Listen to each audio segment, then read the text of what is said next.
Scott, coming off of a really big weekend for Whitworth, Whitworth hosted the Northwest Conference Spring Classic. Had to do some late adjustments to move it from one location where we thought we were going to have it out to the links in Post Falls, and then had to deal with some crazy weather. Yeah. So just talk about the overall experience of hosting an event like that, an important event, and having to manage Right. things that are beyond your control. Right.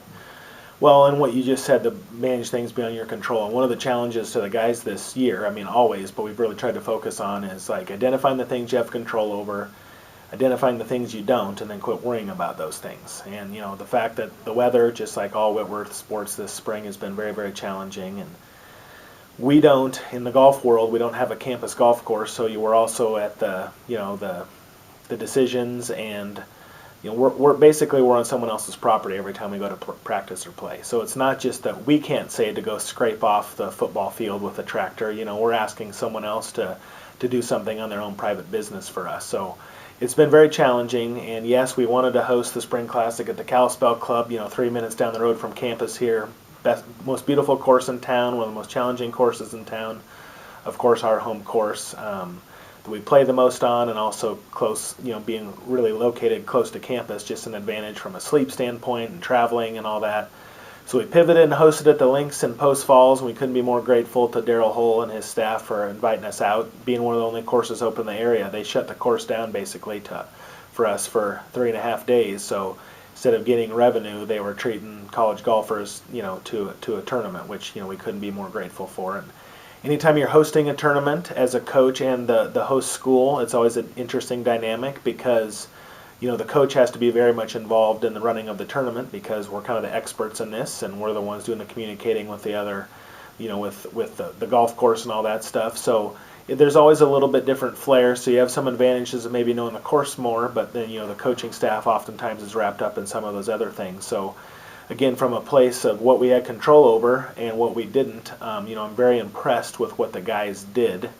And the challenging weather, I mean, if this was a normal spring and the weather that we experienced over the weekend was predicted, we might have tried to pivot, but we don't know what was going to happen the weekend before, and we definitely don't know what's going to happen the weekend after. So that first day out there, hail and wind and delays, and then the sun would pop out a little bit, and then the wind would pop up, and then even on the second day, which felt much nicer, was still a really nasty day. And I received a text message from the Whitman coach the next morning, so on Monday morning now, they actually got up close to 6 inches in Walla Walla on Sunday night and Monday morning.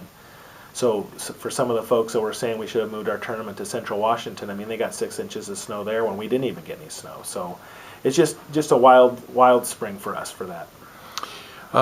You referenced it briefly, but the guys played well.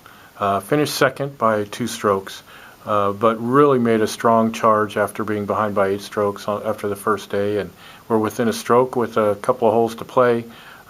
Just talk about the performance and how that sets you up now for the end of the year. Right. The guys were absolutely, well, I'll start with the first day. The conditions were crazy, and the way the conference seedings work for pairings for the conference event. So we tee off. We were in first place in the conference standings coming off the fall. So we're the first place team. We tee off with the 4th place team and the 7th place team.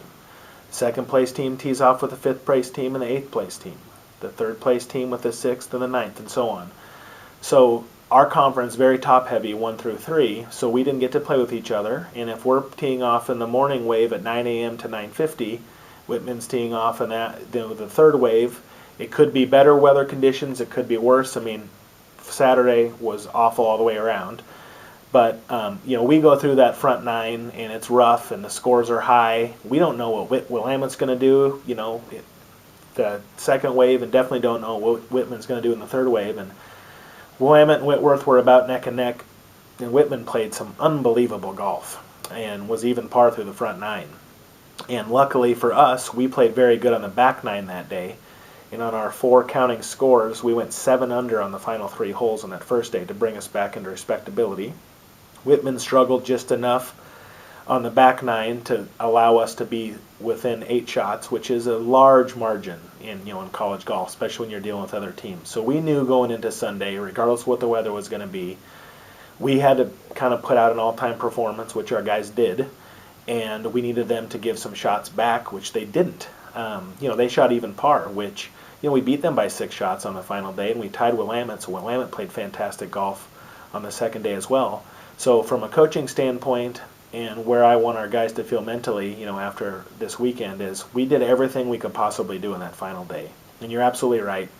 With about 9 holes to go, we're down 10 or 11 shots to Whitman, and we made it all the way up to where if we made a couple birdies on the final hole, we could have tied or won that tournament. So on the back 9, when all the chips were on the table, our guys were just executing shot after shot, and it was high drama, and it was fun, and guys got that feeling of extreme pressure, and they performed well, and and that's going on with freezing cold hands and all that stuff. So I couldn't be more thrilled. And then as it leaves us, we're 1 up on Whitman heading into the final weekend, and we're 2 up on Willamette.